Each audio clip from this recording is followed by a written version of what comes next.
चलिए जी, good afternoon all of you. और कैसे हो सब? बढ़िया। अच्छा, हमने पिछली क्लास तक एमालगमेशन की क्या क्या कर लिया था, मैं जल्दी से आपको उसका ओवरव्यू दे देता हूँ। हमने सबसे पहले बात करी थी परचेज कंसिडरेशन कैसे निकलता है। परचेज कंसिडरेशन निकालने के लिए हमने कहा था दो मेथड्स होते हैं, net asset method, net payment method. Preference हमें देनी थी किसको? नेट पेमेंट मेथड को, और सेकंड प्रेफरेंस किसकी थी? नेट एसेट मेथड की। फिर हमने बात करी थी कि नेट एसेट मेथड कैसे हम पीसी निकालते हैं उस मेथड से। नेट एसेट मेथड से हमने कहा था हम पहले सारे के सारे एसेट लेते हैं, उसमें से एक्सटर्नल लायबिलिटीज को माइनस करते हैं और परचेज कंसिडरेशन आ जाता है। हमने कहा था हम सारे एसेट्स को मार्केट वैल्यूज पर लेंगे, सारी लायबिलिटीज को पेबल या सेटलमेंट वैल्यूज पर लेंगे, और फिर हमने कहा था कि हम जो एक्सटर्नल लायबिलिटीज लेंगे तो ध्यान रहे हम मालिकों का कोई पैसा ना माइनस कर दें, क्योंकि हम जो पीसी पे करते हैं, परचेज कंसिडरेशन पे करते हैं, वो किसको पे करते हैं? वो हम ओनर्स को पे करते हैं, मालिकों को पे करते हैं। अच्छा, फिर हमने बात करी थी कि जो परचेज कंसिडरेशन है वो एक दूसरे मेथड से भी निकल सकती है। दूसरा मेथड कौन सा था? Net payment method. Net payment method में हम किस पर फोकस होते थे कि हमने क्या क्या पेमेंट्स करी हैं, किसको? ओनर्स को। ओनर्स मतलब इक्विटी या प्रेफरेंस शेयर होल्डर्स। ओनर्स को जो जो पेमेंट करी है अगर वो हमें दी होती थी तो हम उन सबका टोटल करके क्या निकाल देते थे? Purchase consideration. एसेट मेथड क्या करता था? वो पेमेंट्स पे नहीं फोकस करता था, आप क्या क्या लेके आए उस पर फोकस करता था। आप एसेट लेके आए, उसमें से आपने क्योंकि लायबिलिटीज भी टेक ओवर करी है, तो लायबिलिटीज क्योंकि आपको पे करनी पड़ेंगी, तो आप एसेट में से कहा कि भाई ये लायबिलिटीज माइनस करके जो आएगा उसे हम नेट एसेट्स या परचेज कंसिडरेशन बोल देते थे। इसके बाद फिर हमने पेमेंट मेथड जब किया था तो मैंने आपको बताया था, हमने जब शुरुआत में कुछ क्वेश्चन सॉल्व किए थे वहां पर हमें सीधे सीधे मालिकों को कितने शेयर्स इशू करने हैं वो उसने हमें बता दिए थे। फिर हमने देखा था कि कुछ ऐसे क्वेश्चंस किए थे जहां पे सीधे सीधे शेयर्स नहीं बताए थे, हमें एक एक्सचेंज या स्वैप रेशो दे रखा था। हमने कहा swap ratio because 1 for 1 generally नहीं होता है। क्यों नहीं होता है? क्योंकि दो कंपनीज के मार्केट प्राइस सेम नहीं हो सकते, ज्यादातर सेम नहीं होते हैं, क्योंकि वो एक रेयर केस होगा जब दोनों सेम होंगे, क्योंकि दोनों के मार्केट प्राइस सेम नहीं हो सकते, इस करके 1 for 1 कभी होगा ही नहीं। स्वैप रेशियो या एक्सचेंज रेशियो जब किसी दो कंपनीज का अमेलगमेशन मर्जर होता है तो वो फेस वैल्यू के बेसिस पे नहीं, वो मार्केट वैल्यूज के बेसिस पर जो एक्सचेंज रेशियो डिसाइड होता है। तो हमने कहा था हमें एक एक्सचेंज रेशियो दे रखा होगा, तो पुरानी कंपनी के शेयर्स को और एक्सचेंज रेशियो को मल्टीप्लाई कर देते, तो हमने कहा था number of shares to be issued by purchasing company आ जाएगा। फिर हमने कहा था जब आप पुरानी कंपनी के शेयर्स को और एक्सचेंज रेशियो को मल्टीप्लाई करके ध्यान रखना कहीं डेसिमल्स में तो नहीं आ रहा, कहीं फ्रैक्शंस में तो नहीं आ रहा। अगर फ्रैक्शंस में आ रहा है तो आपको फिर क्या करना पड़ेगा? जो फ्रैक्शनल पोर्शन है उसको आपको सेटल करना पड़ेगा किसमें? कैश में।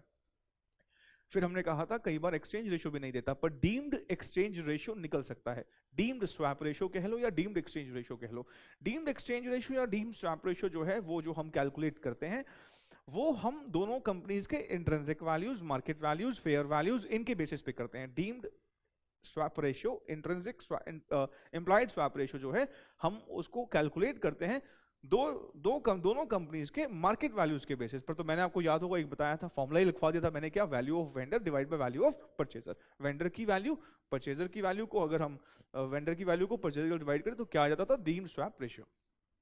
ठीक है, यहां तक हमने किया। फिर हमने लास्ट क्लास में न्यू कंपनी की बुक स्टार्ट करी थी। जब हमने न्यू कंपनी की बुक स्टार्ट करी थी तो मैंने अभी फिलहाल फोकस सिर्फ 3 ही एंट्रीज पे करवाया था। पहली एंट्री कौन सी थी?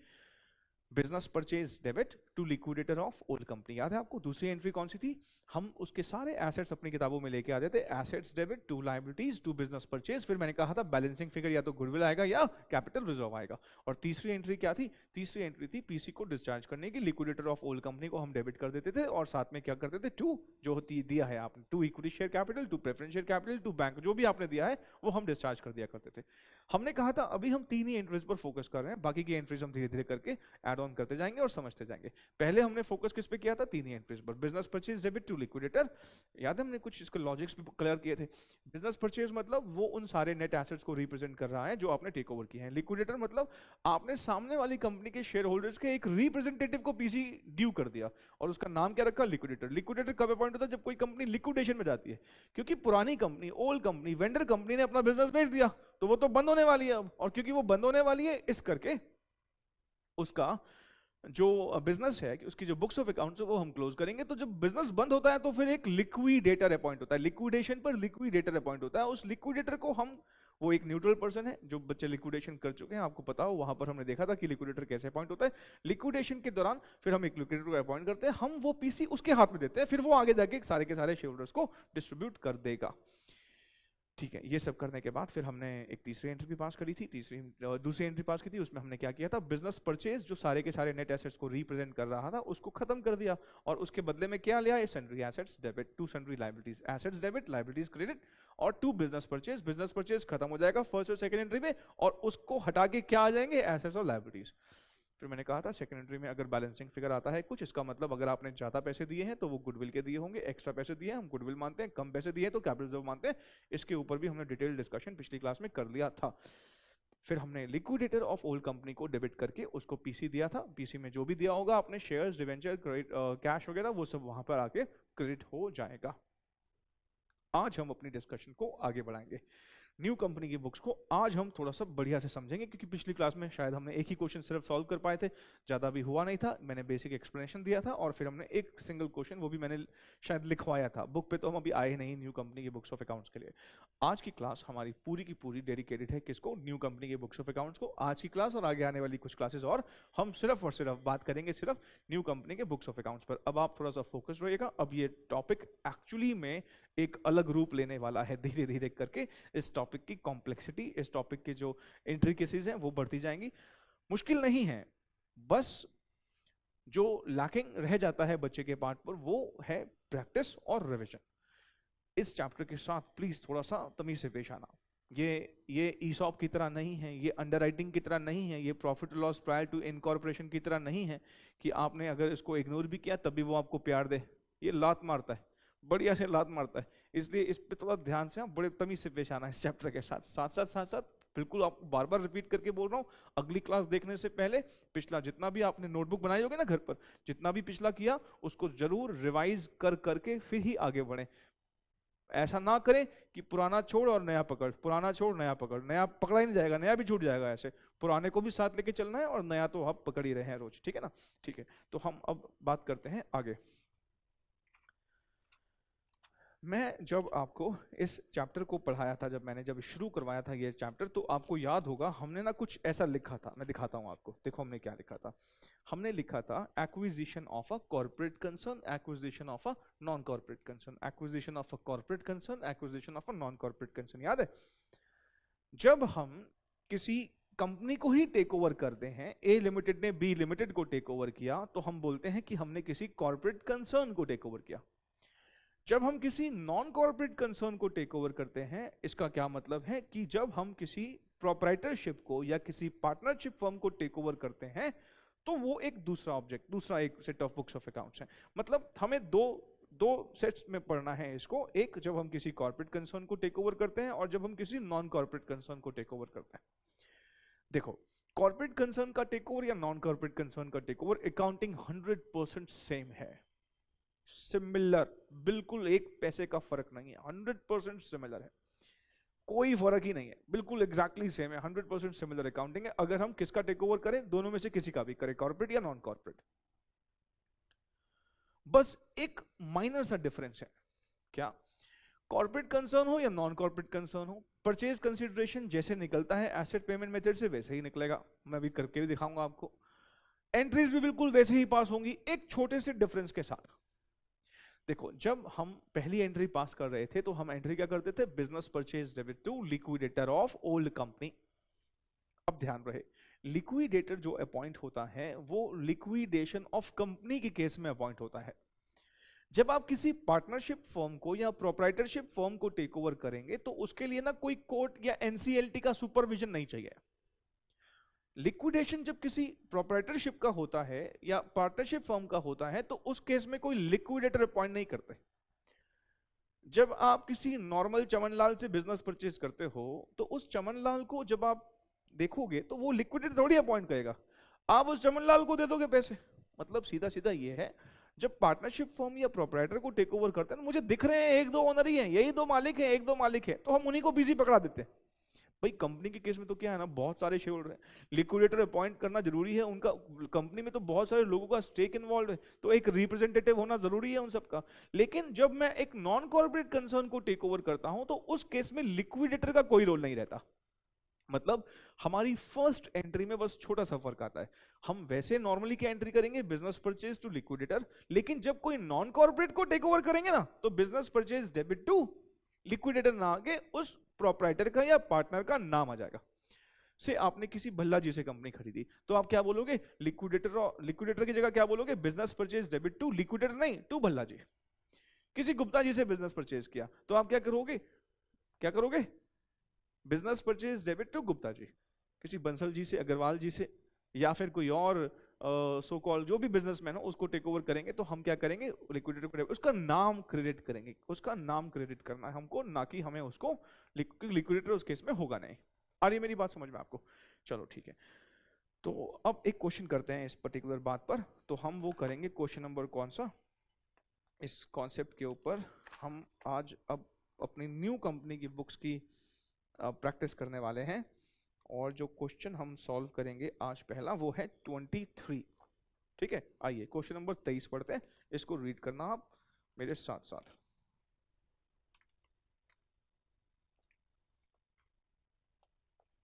क्वेश्चन नंबर 23 देखते हैं क्या लिखा है।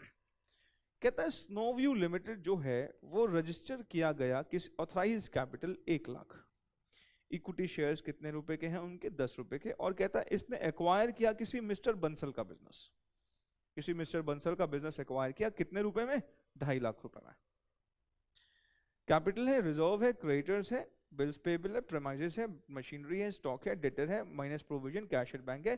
कहता है कंसीडरेशन जो डिस्चार्ज करना है ना वो कितने शेयर्स में करना है, 20,000 इक्विटी शेयर्स में डिस्चार्ज करना है, और कहता है बैलेंस पीसी किस में करना है, कैश में। You are asked to journalize the transactions, also prepare the opening balance sheet। आप पहले मुझे ये बताइएगा इस क्वेश्चन में आपको क्या लगता है, who is the purchaser, कौन है परचेजर इसमें? स्नोव्यू लिमिटेड ने एक्वायर किया है मिस्टर बंसल का बिजनेस, इसका मतलब मैं कह सकता हूं कि परचेजर कौन है, बोलो जी, परचेजर कौन है, स्नोव्यू लिमिटेड, ठीक है। और वेंडर कौन हुआ, वेंडर कौन होगा, मिस्टर बंसल, वेंडर कौन होने वाला है, मिस्टर बंसल। परचेजर कौन है, स्नोव्यू। तो आप देखोगे कि हम क्या कर रहे हैं यहां पे, ये स्नोव्यू कौन है, कॉर्पोरेट। एक कॉर्पोरेट किसको टेक ओवर कर रहा है, एक कॉर्पोरेट किसको टेक ओवर कर रहा है, नॉन कॉर्पोरेट को। कॉर्पोरेट ने किसको टेक ओवर किया है, नॉन कॉर्पोरेट को। तो इसलिए बस अब एक बात ध्यान रखना, सब कुछ सेम चलेगा, बस पहली एंट्री में एक थोड़ा सा ध्यान रखना। पहली एंट्री में हम क्या करेंगे, business purchase debit to liquidator, नहीं लिक्विडेटर ऑफ मिस्टर बंसल, नहीं क्या, टू मिस्टर बंसल। परफेक्ट। अब हम पहले बताओ इस क्वेश्चन में परचेज कंसीडरेशन कैसे निकालेंगे, बताइए जी, कौन से मेथड लगाओगे परचेज कंसीडरेशन निकालने के लिए?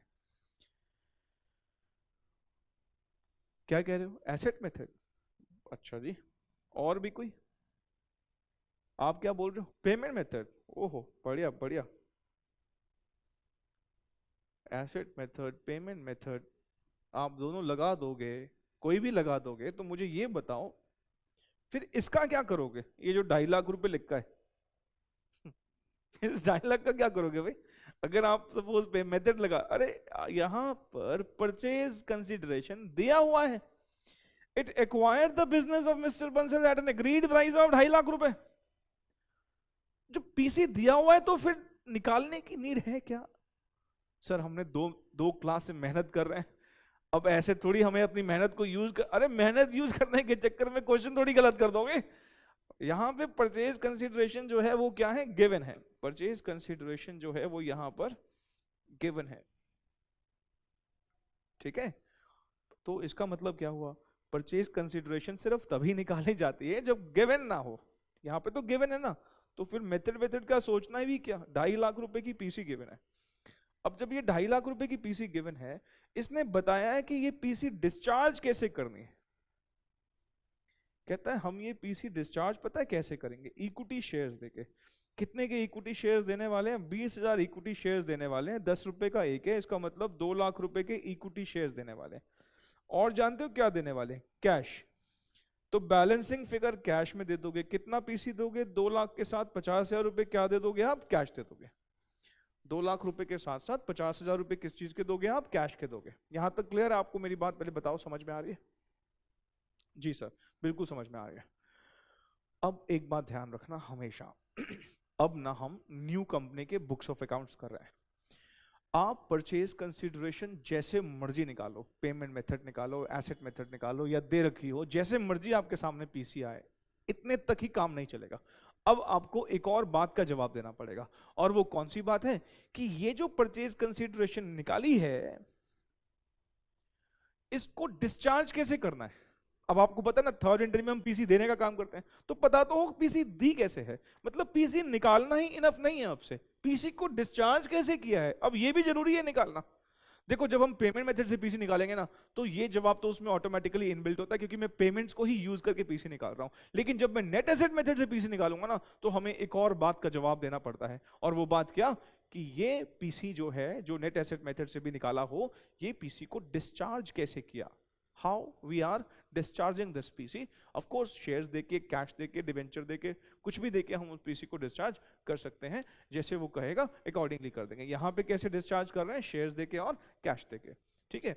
अच्छा, अब उसने हमसे क्या मांगी है, जर्नल। इसको आप कह सकते हो ये वर्किंग नोट नंबर 1 है। यहाँ से क्वेश्चन स्टार्ट कर रहे हैं, ये ऊपर सिर्फ आपको समझाने के लिए लिखा था। Working note number 2, in the books of, हम परचेजर की बुक सीख रहे हैं ध्यान से हमेशा। हाँ, परचेजर यहाँ पे कौन है, Snow View. In the books of Snow View limited, journal. In the books of Snow View limited, journal. पहली entry,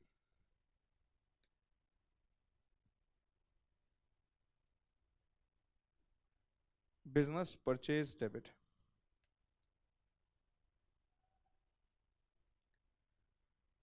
to liquidator.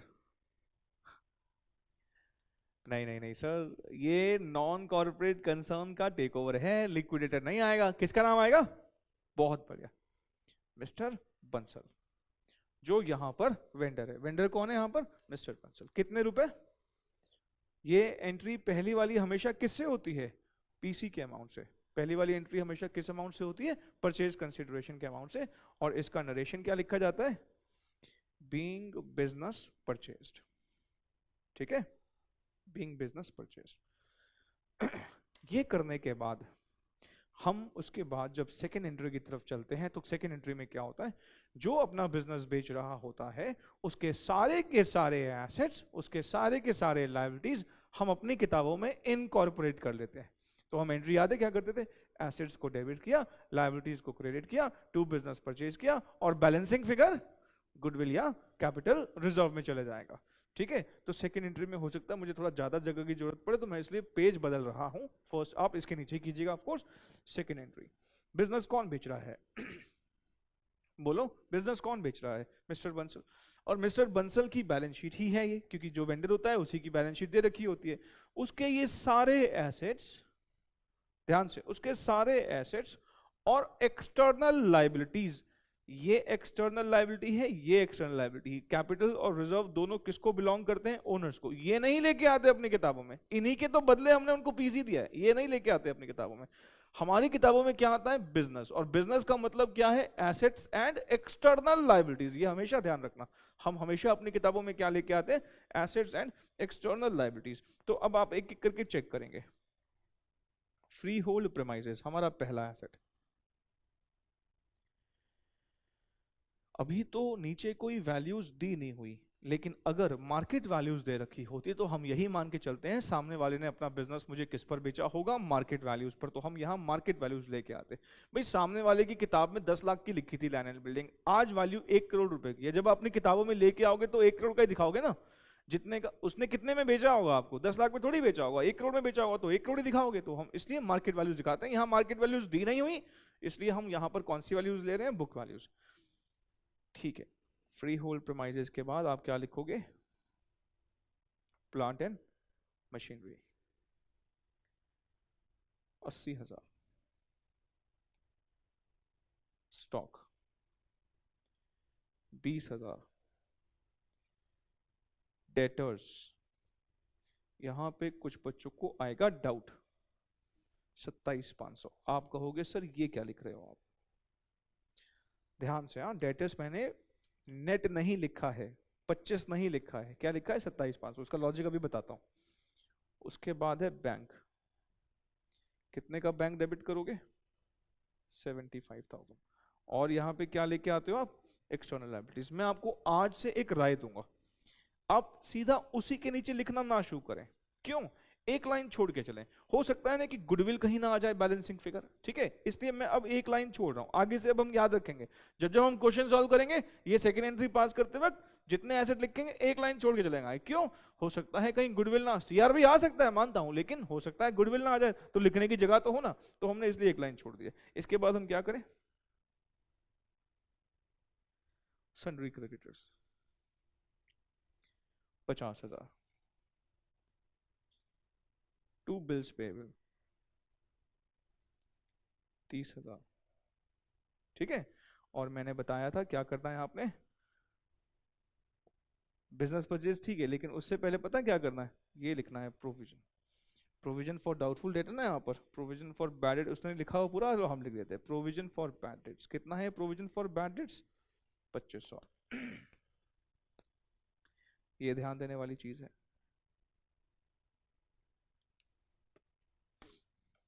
To business purchase, to business purchase, कितने में पीसी खरीदा है आपने, बिजनेस खरीदा है? 2,50,000। अब एक दो बातें हैं जो आपके दिमाग में आनी चाहिए, आइए जरा पहले मैं उसको क्लैरिफाई कर देता हूं। सुना, ध्यान से सुनना पड़े। पहले तो आप इस बात को समझें, किस बात को? कि हम डेटर्स ना कभी भी नेट करके नहीं लिखते। देखो, जब ये प्रोविजन का अकाउंट खुला हुआ ना, इसका मतलब ये नहीं है कि बैड डेट हो गए हैं, बैड डेट नहीं हुए हैं, बस मुझे ना कुछ प्रोविजंस पर, कुछ डेटर्स पर शक है। कितने के डेटर्स पे शक है? 2500। मुझे लगता है कि शायद हो सकता है ये पेमेंट ना दे या पूरी ना दे, तो मैंने इनके अगेंस्ट क्या बना दिया? एक प्रोविजन बना दिया। लेकिन सपोज अगर मैं यहां पर डेटर सीधा ही 25 लिख दूंगा, मतलब 2,500 माइनस करके लिख दूंगा, तो उसका मतलब कहीं ना कहीं मैं अपनी किताबों में 25,000 के डेटर लेके आ रहा हूं। मतलब समझते हो क्या? मैंने मान लिया कि पैसे नहीं आएंगे, ऐसा तो है नहीं। प्रोविजन बनाने का मतलब बैड डेट थोड़ी है, वो तो एक पॉसिबिलिटी है कि ये बैड डेट्स हो सकते हैं, पर हुए थोड़ी हैं। प्रोविजन का अकाउंट अलग खुलता है, डेटर का अकाउंट अलग खुलता है, ये दिखाने के लिए हम माइनस करके दिखाते हैं, पर ये दो सेपरेट अकाउंट हैं, दो सेपरेट अकाउंट हैं। तो आपकी किताबों में डेटर्स का अकाउंट अलग आएगा, प्रोविजन का अकाउंट अलग आएगा, डेटर्स का अकाउंट अलग आएगा, प्रोविजन का अकाउंट अलग आएगा। एक बच्चे ने कहा सर अगर नेट करके दिखा दे तो गलत है। टेक्निकली गलत है। आपकी आपकी इस एंट्री में बैलेंसिंग फिगर में कोई दिक्कत नहीं आएगी, वो सही आएगी बिल्कुल। लेकिन हो सकता है एग्जामिनर इस प्रोविजन को अलग से क्रेडिट ना करने के नंबर शायद काट ले, क्योंकि दोनों सेपरेट अकाउंट्स हैं। क्योंकि सेपरेट अकाउंट्स हैं इसलिए बेटर है कि मैं डेटर को अलग डेबिट करूं और प्रोविजन को अलग क्रेडिट करूं, क्योंकि प्रोविजंस के बैलेंसेस क्या होते हैं? क्रेडिट। आई होप कि मेरी बात समझ में आ रही है। अब मुझे बताइएगा, वैसे ही मैं सिर्फ आपके सामान्य ज्ञान के लिए बता रहा हूं, वैसे तो बैलेंसिंग फिगर हो गए करके खत्म कर सकते हैं हम, लेकिन स्टिल मुझे बताओ हमने कितने के, ये जो मैं रेड कलर से कर रहा हूं ये सिर्फ आपको समझाने के लिए, ठीक है। हमने कितने के एसेट्स टेक ओवर किए? जरा इन सारे एसेट्स को टेक ओवर जो किए हैं इन सब का टोटल करके बताओ कितना बनता है। इन सारे का टोटल करके बताओ कितना कह रहे हो? 3,02,000, ठीक है। माइनस लाइबिलिटीज कितनी टेक ओवर करिए? लाइबिलिटीज ये तीनों में लाइबिलिटीज मानो 80, और ये कितना 82,500। तो मैंने नेट एसेट्स कितने टेक ओवर किए? डिफरेंस बताओ। हाँ कितना कह रहे हो? 2,20,000, 2,20। हमने नेट एसेट्स 2,20 के टेक ओवर किए हैं और बदले में रुपए 2.5 लाख दिए हैं। नेट एसेट का क्या मतलब? नेट एसेट्स का मतलब है ये टेक ओवर किया, एसेट्स टेक ओवर किए, लायबिलिटीज टेक ओवर किए, ये सब asset minus liabilities, net assets जो टेक ओवर किए वो कितने के टेक ओवर किए? 2,20 के। लेकिन बदले में रुपए कितने दे के आया हूं? 2,50। अगर हम ज्यादा रुपए दे के आते हैं तो हम इसका मतलब क्या मानते हैं? हमने जो एक्स्ट्रा पेमेंट किया है हम क्या मानते हैं उसको? उसको हम मानते हैं कि हमने प्रीमियम पे किया है। That premium is known as what? Goodwill. क्या बोलते हैं उसको? गुडविल बोलते हैं। मतलब हमने जो एक्स्ट्रा पेमेंट किया है उसको हम क्या बोलते हैं? गुडविल बोलते हैं। बैलेंसिंग फिगर कितना आएगा? ऑटोमेटिकली देख रहे हैं हम कितने का बैलेंसिंग फिगर आना चाहिए? 30,000 रुपए का। कितने का गुडविल आएगा? 30,000 का। नरेशन क्या लिखेंगे? Being assets and liabilities taken over.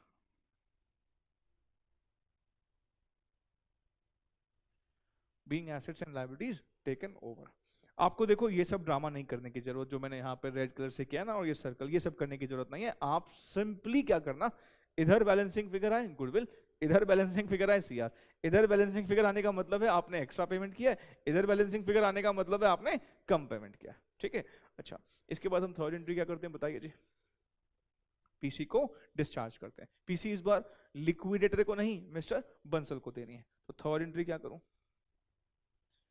Mister Bansal debit to, क्या दे रहे हो पीसी में, इक्विटी शेयर्स दे रहे हैं। और क्या दे रहे हैं वो पीसी में, कैश बैलेंस दे रहे हैं। कितने के इक्विटी शेयर्स दे रहे हो आप, 2 लाख के, और कितना कैश देना पड़ेगा, 50,000।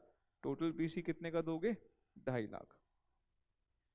नरेशन क्या हो जाएगा, being purchase consideration discharge, being purchase consideration discharge. I hope आपको समझ में आ रहा है। इस 3 एंट्रीज के अलावा और कोई एंट्री है नहीं। अब इसने क्या हमसे सिर्फ जनरली मांगा था कि कुछ और भी मांगा है, देखो भी, देख के बताओ, जल्दी करो। जनरल भी मांगा है कि कुछ और भी मांगा है। हाँ सर, बैलेंस शीट मांगी है। क्या मांगा है, बैलेंस शीट मांगी है। और बैलेंस शीट किसकी मांगी है, मैं जरा बताना, किसकी बैलेंस शीट मांगी है, कंपनी की मांगी है सर। कंपनी की बैलेंस शीट मांगी है। ये वाली बैलेंस शीट किसकी गवर्न है, ये बैलेंस शीट किसकी गवर्न है, मिस्टर बंसल की। माइंड इट, ये प्रोपराइटर की बैलेंस शीट है। मुझे किसकी बनानी है, कंपनी। कंपनी मतलब किसकी बनानी है, स्नोव्यू लिमिटेड की। इस वाली बैलेंस शीट को आपको देखने तक नहीं, आप मत करना, आप नहीं कर पाओगे ये सब। इस वाली बैलेंस शीट को आपको देखना भी नहीं है। Ignore it while preparing balance. याद है पिछली क्लास में मैंने क्या कहा था, वेंडर की बैलेंस शीट नहीं देखते कभी भी। आप किसकी बैलेंस शीट बना रहे हो, परचेजर, तो परचेजर की बुक्स देखो। याद है पिछली बार ए ने बी को टेक ओवर किया था, मैंने कहा था बी की बैलेंस शीट को देखना भी मत। किसकी बैलेंस शीट से बनाना है आपको सारा काम, ए की बैलेंस शीट और ए की जर्नल। अच्छा इस बार स्नो व्यू की पहले की तो कोई बैलेंस शीट है नहीं, तो स्नो की बुक्स में क्या है, स्नो व्यू की बुक्स में क्या है, ये जर्नल ही तो है बस। स्नो व्यू की बुक्स में ये जर्नल ही तो है। इस जर्नल की मदद से आपको क्या बनानी पड़ेगी बार, मतलब इसी जर्नल की मदद से, हाँ इसी जर्नल की मदद से बैलेंस शीट, आपको और कुछ भी नहीं देखना है। इसका क्या मतलब हुआ जानते हो, और जरा देखते हैं। बिजनेस परचेज आपने डेबिट किया था, हाँ सर। बिजनेस परचेज आपने यहाँ पे क्रेडिट भी कर दिया, इसका मतलब बिजनेस परचेज का अकाउंट तो क्लोज हो गया। मिस्टर बंसल के अकाउंट को आपने यहाँ पे क्रेडिट किया था, मिस्टर बंसल के अकाउंट को यहाँ पर आपने डेबिट किया है, इसका मतलब मिस्टर बंसल का अकाउंट भी क्लोज हो गया। तो ये अकाउंट तो वैसे भी, बैलेंस शीट मतलब कई बार बोल चुका हूं मैं, शीट ऑफ बैलेंसेस। ऐसी शीट जिसमें बैलेंसेस आते हैं, मिस्टर बंसल का बैलेंस नहीं आएगा, लिक्विडेटर का बैलेंस नहीं आएगा, इसका मतलब फिर बचा क्या, ये अकाउंट क्लोज, ये अकाउंट क्लोज, तो बचा क्या, क्या क्या आएगा, free hold प्रमाइजेस, machinery, stock, debtor, bank, goodwill, ये सब आएंगे बैलेंस शीट में। Creditor, BP, provision for bad debt, mister Bansal नहीं आएगा, इक्विटी शेयर कैपिटल आएगा, और बैंक बैलेंस यहाँ पे क्रेडिट हो रहा है, ध्यान से। हाँ, पैसा आया भी, कितना आया, 75। पैसा गया भी, कितना गया, 50। तो कितना बैलेंस हमारे पास रहेगा कैश का, 25। मतलब ये कि इसी बैलेंसेस की मदद से बैलेंस शीट बनानी है। एक और बात, जब आप बैलेंस शीट बनाओ तो एक बात ध्यान रखना, अगर क्वेश्चन कभी ऑथराइज्ड कैपिटल का जिक्र करे तो आप भी ऑथराइज्ड कैपिटल बैलेंस शीट में शो करना। ऑथराइज्ड कैपिटल मतलब जो कंपनी की मैक्सिमम कैपिटल है, जिसको हम रजिस्टर्ड कैपिटल भी कहते हैं, जो मेमोरेंडम ऑफ एसोसिएशन में कैपिटल क्लॉज में दे रखी होती है, उसको हम रजिस्टर्ड या मेमोरेंडम या ऑथराइज्ड कैपिटल बोलते हैं। उस कैपिटल को आपको बैलेंस शीट में शो करना पड़ेगा। और ऑथराइज्ड कैपिटल कभी भी ना टोटल का पार्ट नहीं बनती, क्योंकि वो कैपिटल हमने इशू थोड़ी करी है, वो कैपिटल तो हमने सिर्फ एक लिमिट ले रखी है, भाई इतना कैपिटल हम अपनी जो लाइफ टाइम कंपनी में, कंपनी के लाइफ टाइम में यूज कर सकते हैं। ठीक है, तो अब देखते हैं हम कुछ बातों का ध्यान रखेंगे। लिखो, हेडिंग डालो, स्नो व्यू लिमिटेड की बुक्स में हम क्या बना रहे हैं, balance sheet. Snow View limited,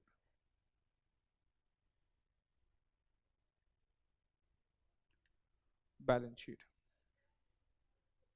ठीक है, अच्छा ये बात मैं आपके लिए लिख देता हूँ, ये लिखने की जरूरत नहीं है वैसे। ये बैलेंस शीट सिर्फ किसकी मदद से बनाओगे? Only with the help of journal, only with the help of journal.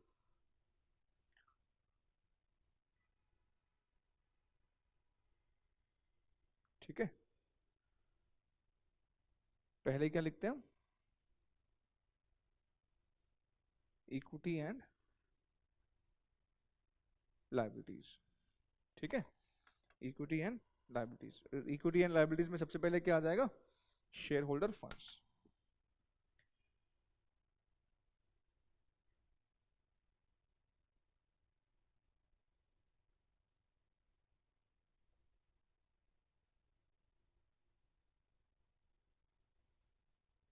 Share capital.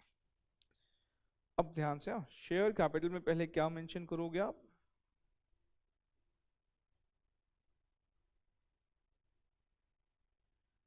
Authorised share capital. ये बड़े ध्यान से लिखना, ऑथराइज्ड शेयर कैपिटल। अब कितनी ऑथराइज्ड शेयर कैपिटल है? कहता है 1 लाख इक्विटी शेयर्स हैं 10 रुपए के, 10 लाख। अब ध्यान से, ये टोटल का पार्ट नहीं बनती, इसलिए इसके नीचे क्या कर देते हैं? लाइन खींच देते हैं। इसको नहीं भी लिखोगे आपकी बैलेंस शीट की टैली होने पे कोई असर नहीं पड़ेगा, लेकिन इसका डिस्क्लोजर ना देना जब क्वेश्चन में जिक्र हो, ऑथराइज कैपिटल का जिक्र है और जिक्र होने के बाद आप यहां नहीं शो करोगे, एग्जामिनर हो सकता है इसके मार्क्स काट ले। कुछ बच्चे कह रहे हैं सर आप हमें ट्राई करने दीजिए 2 मिनट। करना है ट्राई? करो फिर करो, आपका मन है तो मैं कैसे भी रोक सकता हूँ। चलो भाई, कुछ बच्चे कह रहे हैं सर नहीं नहीं सर आप अभी कराओ, अभी जब अभी थोड़ा प्रैक्टिस तो कराओ, उसके बाद आप देना ना हमको। चलो मैं ही करा देता हूँ, कोई प्रॉब्लम नहीं है। नाराज हो गए भाई कुछ students. Issued and paid up capital. Issued and paid up capital कितने भाई शेयर्स? 20,000।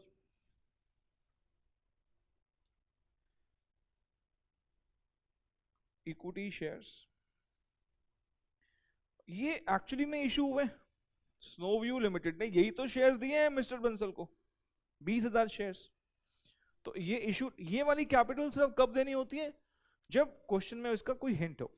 अदरवाइज इसको नहीं भी दोगे चलेगा, कोई प्रॉब्लम थोड़ी है, लेकिन देंगे हम कब देंगे? जब क्वेश्चन में इसका हिंट हो। ठीक है, चलिए दूसरा हेड कौन सा है हमारा?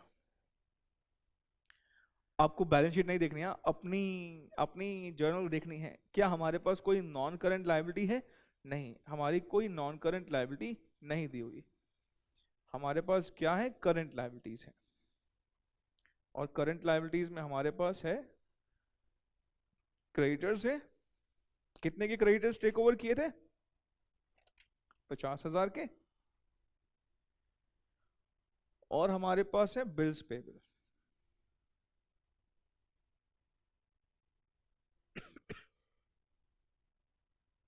$30,000 के। ठीक है, ये टोटल हो जाएगा, लेकिन टोटल हम तब करते हैं जब हमें पूरा विश्वास हो जाए कि हमारी बैलेंस शीट टैली कर रही है। एसेट्स में हम पहले क्या लिखेंगे? Non current assets.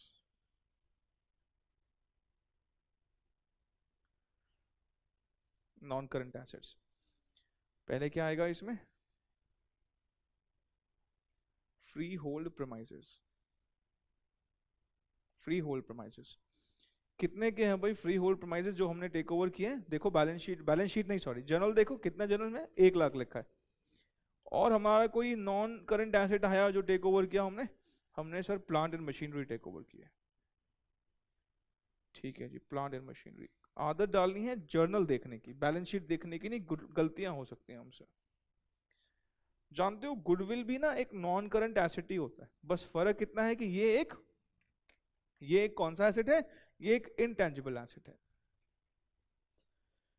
ये कौन सा एसेट है? इनटेंजिबल है। गुडविल कितने का आया था अभी देखो, आपने लिखा था 30,000 का था सर।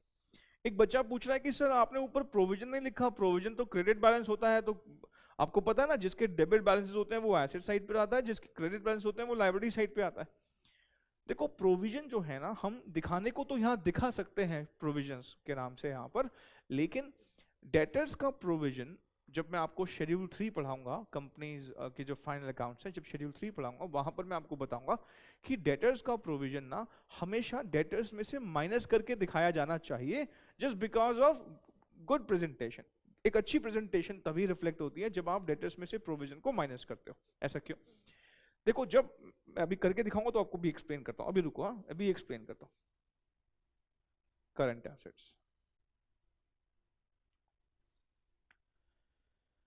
देखो हमारे डेटर्स हमने कितने टेक ओवर किए हैं? 27,500।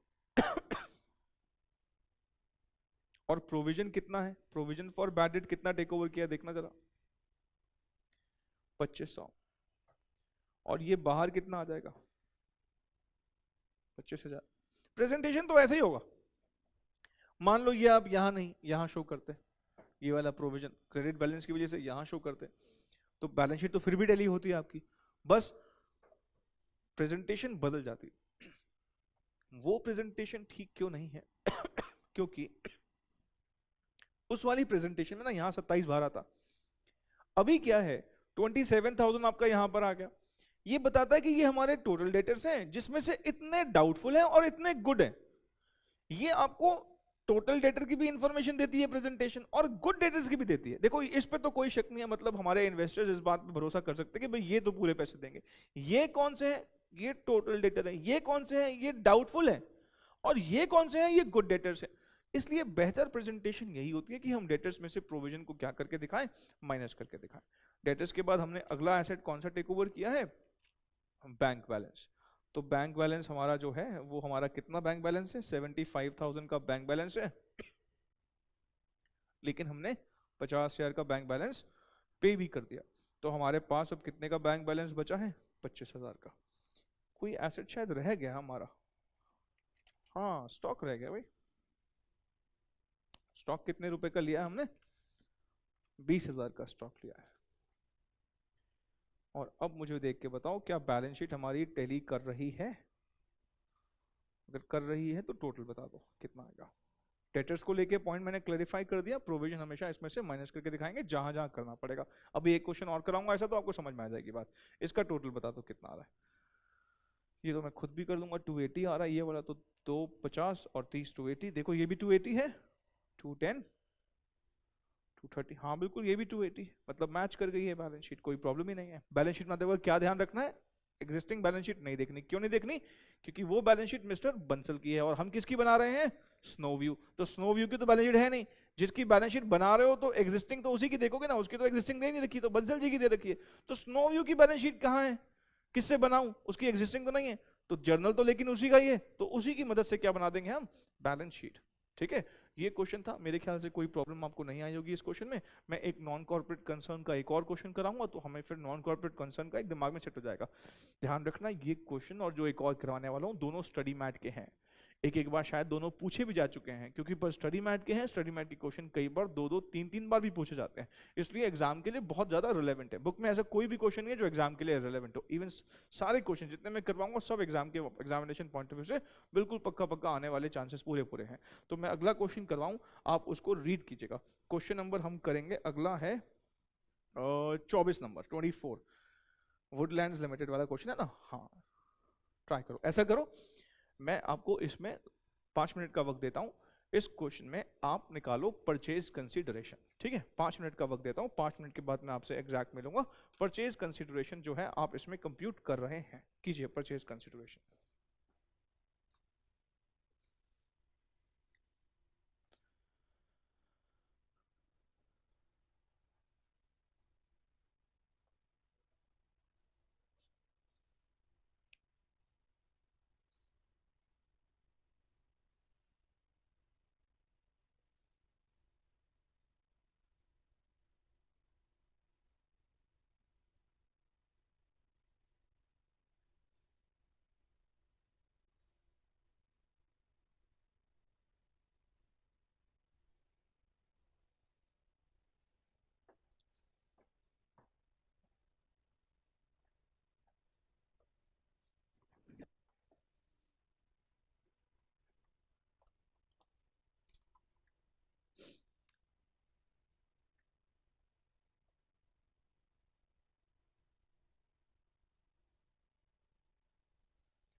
अच्छा, कोई ये पहचान पाया कि इसमें मेथड कौन सा लगाना है पीसी कैलकुलेट करने के लिए? कौन सा मेथड यूज करोगे आप? हम्म, कोई ये देख पाया? अगर तो आप रिवीजन कर रहे हो ठीक से तो शायद इस बात को अभी तक तो आपने समझ लिया होगा कि कौन सा मेथड लगेगा। आपको याद होगा ऐसा कुछ हमने पहले भी किया था। यहां पे क्या लिखता है? Consideration was to be discharge as follows. क्या क्या देना है कंसिडरेशन में? Equity shares, debentures, balance in cash. Balance in cash याद है क्वेश्चन किया था हमने पहले उसमें भी लिखा था। और मैंने आपको वहां पे तब बहुत अच्छे से एक्सप्लेन किया था कि जब तक आपको सारी पेमेंट्स ना दे आप पेमेंट मेथड नहीं लगा सकते। इसका मतलब क्या है? यहां पर पेमेंट मेथड नहीं लग पाएगा। यहां पे कौन सा मेथड लगेगा? यहां पर एसेट मेथड ही लगाना पड़ेगा, बिकॉज एक पेमेंट मिसिंग है, बहुत बड़ी पेमेंट मिसिंग है। कौन सी पेमेंट मिसिंग है? बैलेंस कैश में कहता देना है, तो कैश कितना देना है ये तो बोला ही नहीं उसने। तो हालांकि हमने ऐसा क्वेश्चन पहले किया हुआ है, आप अगर देखोगे फर्स्ट क्लास में, शायद फर्स्ट ही क्लास थी जहां पर हमने पीसी नेट एसेट मेथड से सीखा था, उस क्लास में हमने ऐसा क्वेश्चन किया था जहां पर फर्स्ट क्लास थी या सेकंड क्लास थी? सेकंड क्लास थी शायद। तो उस क्वेश्चन में हमने उसमें ऐसा किया था जहां पे लग रहा था कि पेमेंट मेथड लगेगा, पर पेमेंट मेथड लगा नहीं था। क्यों नहीं लगा था? बिकॉज वहां पर सारे के सारी जो पेमेंट्स है वो गिवन नहीं थी। ऐसे ही यहां पर भी। तो आप ऐसा करो, ये हम अपने लिए लिख लेते हैं, ये एग्जामिनर को बताने की जरूरत नहीं है, इसलिए पेन का कलर मैंने चेंज कर दिया है। Net payment method, net payment method cannot be applied, net payment method cannot be applied as amount of cash to be given, as amount of cash to be given is missing.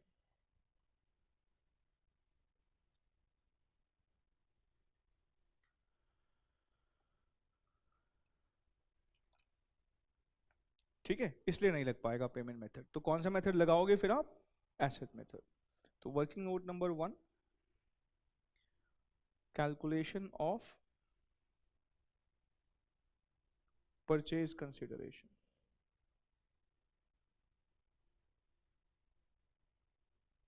Calculation of purchase consideration. अब हम क्या करते हैं, एक एक करके सारे के सारे जो एसेट्स हैं वो लेंगे। याद ना कैसे लगाते थे एसेट मेथड? हम सारे के सारे एसेट को कौन सी वैल्यूज पे लेते थे? मार्केट वैल्यूज को, मार्केट वैल्यूज पर। सारी की सारी लायबिलिटीज को कैसे लेते थे? पेबल वैल्यूज पर। याद है ये सब? ठीक है। हम पहले सबसे पहले कौन सा एसेट लिखे? हमारी बैलेंस शीट में सबसे पहला एसेट है cash at bank. Cash at bank, कितने रुपए का कैश एट बैंक है? 29,000 का। इसके बाद है हमारा एक बिल्स रिसीवेबल, हमारा बीआर। बीआर कितने रुपए का है? 13,000 का। ठीक है जी। डेटर्स भी हैं हमारे।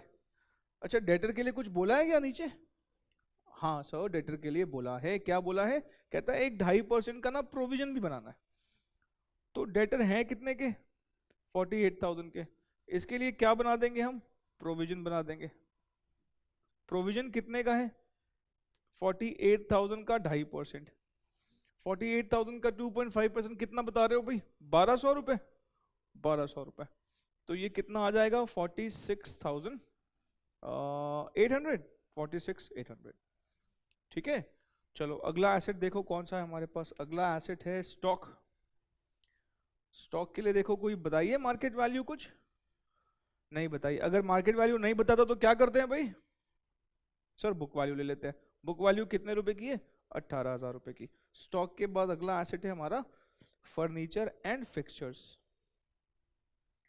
और फर्नीचर एंड फिक्सचर्स जो हैं वो हमारे हैं, फर्नीचर एंड फिक्सचर्स का वैल्यू तो है 2,000 रुपए, लेकिन बोलता है कि ये थोड़ा सा डेप्रिशिएट हो गया। कितना डेप्रिशिएट हो गया? 15%। तो 2,000 का 15% कितना होता है? 300 रुपए। तो ये आ जाएगा कितने रुपए? 1,700 रुपए। इसके बाद अगला एसेट हमारा कौन सा है? अगला एसेट हमारा है प्लांट एंड मशीनरी। और प्लांट एंड मशीनरी का जो परसेंटेज है डेप्रिसिएशन का, वो कितना परसेंट दे रखा है? 10%। प्लांट एंड मशीनरी हमारा कितने रुपए का है? 40,000 रुपए का। और 40,000 का 10% माइनस कर दोगे तो कितना आ जाएगा? 4,000 रुपए। और ये हमारा टोटल कितना होगा 36,000। प्लांट एंड मशीनरी के बाद अगला एसेट हमारा है लैंड एंड बिल्डिंग, और लैंड एंड बिल्डिंग जो है हमारी वो है कितने रुपए की, 50,000 की। तो 50,000 में से हम माइनस कर देंगे 50,000 का 20%, 50,000 का 20% माइनस कर देंगे, तो बताओ कितना आएगा, कितना आएगा। ये गलती बच्चा कर देता है, बड़े ध्यान से वर्ड्स पढ़िएगा। यहां पर लिखा है ये building, land and building is to be appreciated, यहां लिखा था डेप्रिशिएटेड, डेप्रिशिएटेड, यहां क्या लिखा है एप्रिशिएटेड। बच्चा पता क्या करता है, वो देखता है machinery 10%, furniture 15%, land and building 20%, बीच में एप्रिशिएट डेप्रिशिएट तो वर्ड ही नहीं देखता वो। और ये छोटी सी गलती, अगर पूरा पीसी गलत हो गया, परचेज कंसिडरेशन गलत हो गया, तो उसका इंपैक्ट एंट्रीज में फर्स्ट एंट्री पे भी पड़ेगा और थर्ड एंट्री पे भी पड़ेगा। इसलिए भाई ये बड़ी सेंसिटिव कैलकुलेशन है परचेज कंसीडरेशन की, पूरा का पूरा क्वेश्चन खराब कर देती है, पूरा क्वेश्चन ही खराब कर देती है, इसलिए बड़े ध्यान से। तो यहां पर क्या लिखना है 50,000 प्लस एप्रिशिएट हुआ है ना, इसका 20% हमारा एप्रिशिएट होने पर कितना वैल्यू आएगा 60,000 रुपए। ठीक है जी। इसके बाद हमारा अगला एसेट कौन से वाला है, अगला एसेट है हमारा लैंड एंड बिल्डिंग हो गया, सारे तो एसेट हो गए। एक एसेट उसने और दिया हुआ है नीचे, गुडविल। आपको मैंने बताया था सारे एसेट लेते हैं, एसेट्स नेट एसेट मेथड जब मैंने डे 1 डिस्कस किया था तो मैंने आपको कुछ नोट्स लिखवाए थे, और मैंने उन नोट्स में एक नोट ये भी लिखवाया था कि सारे इनटैंजिबल फिक्स्ड एसेट भी लेते हैं, समझ रहे हो ना आप। तो गुडविल भी आएगा, और गुडविल कितने की आएगी 24,000 रुपए की गुडविल आएगी। तो गुडविल आने के बाद हमारे बताइए सारे मिला के सन्ड्री एसेट्स कितने रुपए के हो गए, टोटल बताइए भाई, नहीं बताओगे हाँ कितना बता रहे हो, 2 लाख, 2 लाख 28,000, 600, 500, 500, 228,500। ठीक है जी। ये गुडविल भी हो सकता है कई बच्चे इग्नोर करने की कोशिश करें, नहीं करनी है हमें, ठीक है ना। गुडविल के बाद अब क्या करें, इसके बाद माइनस कर देंगे हम कौन सी liabilities, external liabilities, external liabilities ये माइनस कर देंगे एक्सटर्नल। अच्छा कुछ बच्चे हो सकता है कि थोड़े से उत्सुक हो रहे हो इस लाइन को लेकर, इस लाइन को ना मैं भी एक्सप्लेन करूंगा, ये वाली लाइन को, इसको फिलहाल 2 मिनट के लिए इग्नोर करना, इस लाइन का कुछ मतलब है, मैं भी एक्सप्लेन करूंगा, फिलहाल सोचो ये है ही नहीं क्वेश्चन में, ठीक है ना। इसको बिना इसको इग्नोर करते हुए क्वेश्चन सॉल्व करो, इसका मैं मतलब समझाऊंगा अभी। एक्सटर्नल लाइबिलिटीज में क्या क्या है हमारे पास, ये हमारे पास है, अच्छा वुडलैंड लिमिटेड ने किसको टेक ओवर किया था, बिजनेस ऑफ मेसर्स। जनरली जब 2 मिस्टर होते तो हम मेसर्स वर्ड यूज कर लेते हैं, मेसर्स ए एंड बी, मतलब ये कौन सा है पार्टनरशिप फर्म, पार्टनरशिप मतलब नॉन कॉर्पोरेट कंसर्न, ठीक है ना, नॉन कॉर्पोरेट कंसर्न का टेक ओवर है। एक्सटर्नल लायबिलिटीज यहाँ पर क्या क्या है, बीपी, क्रेडिटर, रिजर्व पार्टनर्स को ही बिलोंग करेगा, कैपिटल पार्टनर्स को ही बिलोंग करेगी। तो 2 एक्सटर्नल लायबिलिटीज हो जाएंगी, पहली है बिल्स पेबल, कितने का बिल्स पेबल है 16,000। दूसरा कौन सा है सन्ड्री क्रेडिटर्स 30,000।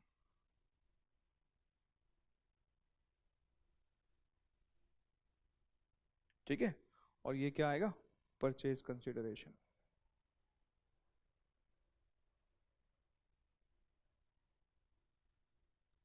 कितना आ रहा माइनस करके बताओ, कितना 1,82,500, बिल्कुल ठीक है 182,500, दिस इज आवर पीसी। अब हमेशा मैंने कहा था एक ध्यान रखना है, ऐसे में पीसी निकालो कैसे मर्जी पीसी निकालो, एक बात का अब और भी हमें ख्याल रखना है, how this PC will be discharge, कौन सी एंट्री के लिए, थर्ड एंट्री के लिए। तो आपको यहां पर वर्किंग नोट नंबर 2 भी बना लेना चाहिए, लिखना purchase consideration, purchase consideration of rupees 1,82,500 will be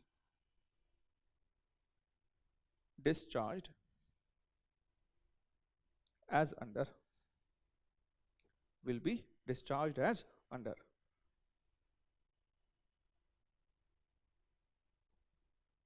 पहले आए इक्विटी शेयर्स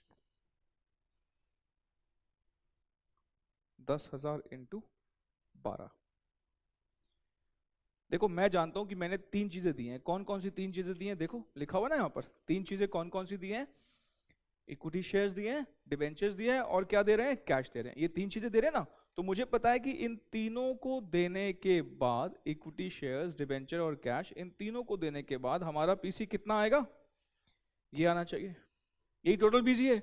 अच्छा, इक्विटी शेयर्स हमने कितने दिया? 10,000। अब मैंने आपको बता रखा है मल्टीप्लाई किससे करते हैं? मार्केट प्राइस से, क्योंकि सामने वाले को पता है कि मेरे को ये शेयर जो मिल रहा है ये वो कितने का बेच पाएगा, 12 रुपए के हिसाब से। तो मैंने तो भाई उसको 1,20,000 के वर्थ के शेयर्स दिए। डिबेंचर्स मैंने दिए हैं 500, और 100 रुपए का डिबेंचर जरूर है लेकिन 10% डिस्काउंट पर दिया है, तो 500 मल्टीप्लाइड बाय 90, एक डिबेंचर कितने का हुआ? 90 रुपए का। तो डिबेंचर मैंने कितने रुपए के दिए? 45,000 के। बाकी बची हुई जो पीसी है वो मैं कैसे डिस्चार्ज करूंगा? कैश देके। जरा बताओ जी बैलेंसिंग फिगर कितना आ रहा है?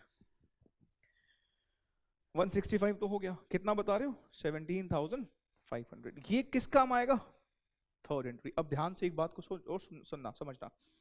इक्विटी शेयर 10 रुपए का है, 12 में दिया है, 2 रुपए सिक्योरिटीज प्रीमियम के क्रेडिट होंगे थर्ड एंट्री में, ठीक है।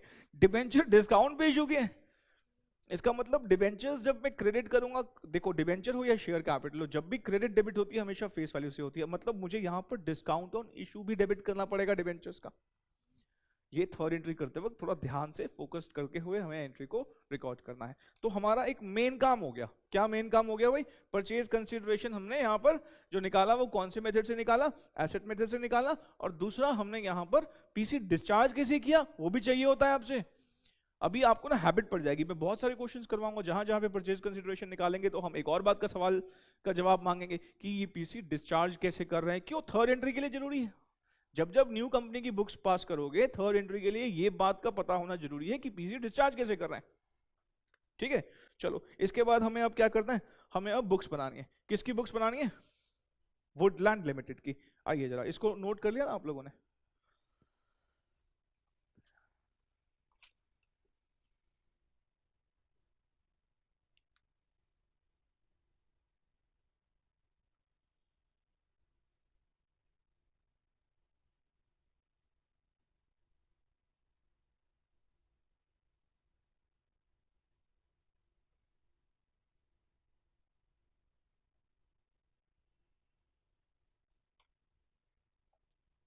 ये रहा हमारा जर्नल।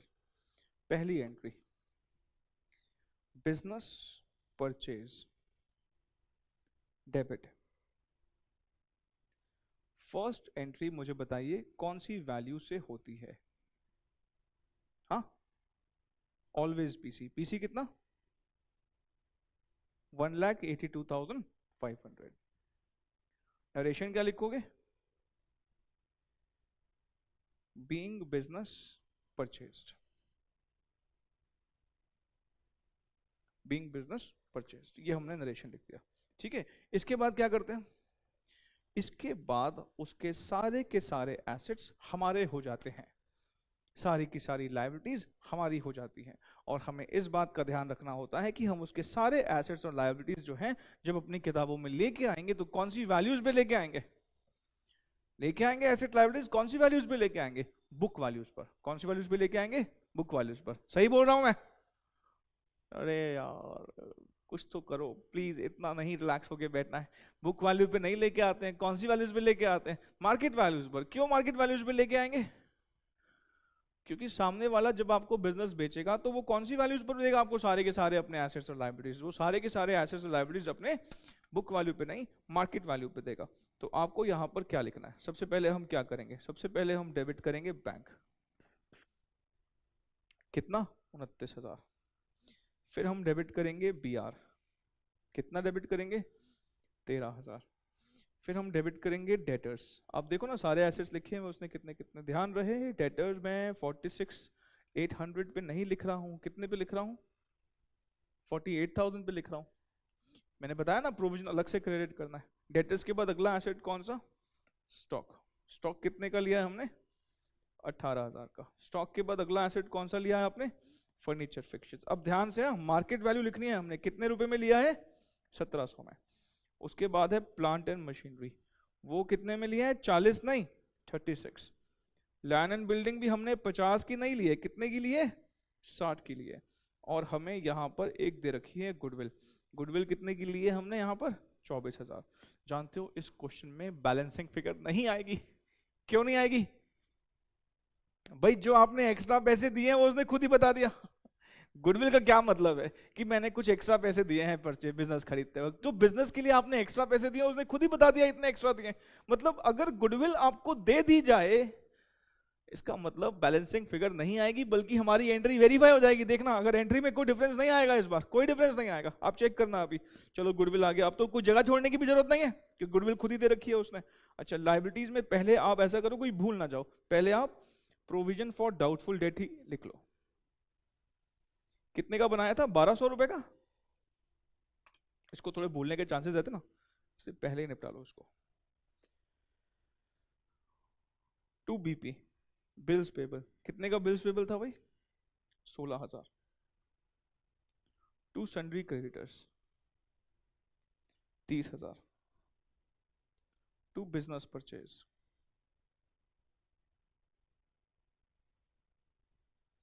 कितना? 1,82,500। Being assets and liabilities taken over.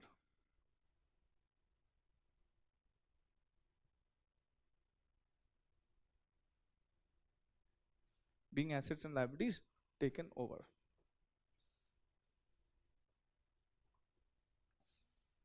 आप देखो इस एंट्री में मैच कर गई है। डिफरेंस इस बार नहीं आना चाहिए, नहीं आएगा, बिल्कुल भी नहीं आएगा।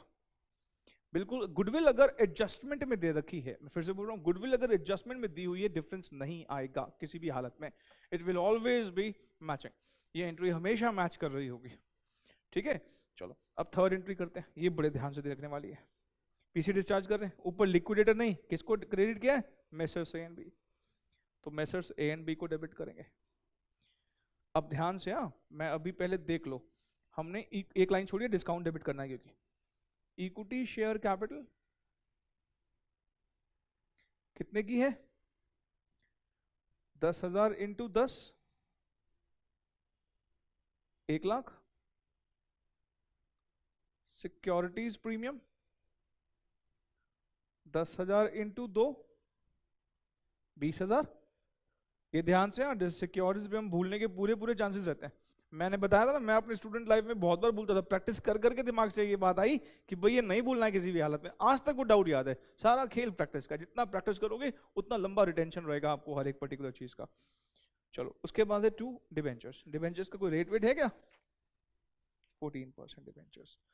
डिबेंचर्स और इक्विटी कैपिटल हमेशा फेस वैल्यू पे ही क्रेडिट होती है, तो 500 इंटू 100 कितना? 50,000। लेकिन हमने तो 90 में दिया ना, उसको डिस्काउंट दे दिया, इसका मतलब डिस्काउंट ऑन इशू 500 इंटू 10 रुपए, 5,000। और ये कितना आएगा? 182,500। जितना क्रेडिट किया था ना पीसी, उतना ही तो पीसी डिस्चार्ज करेंगे।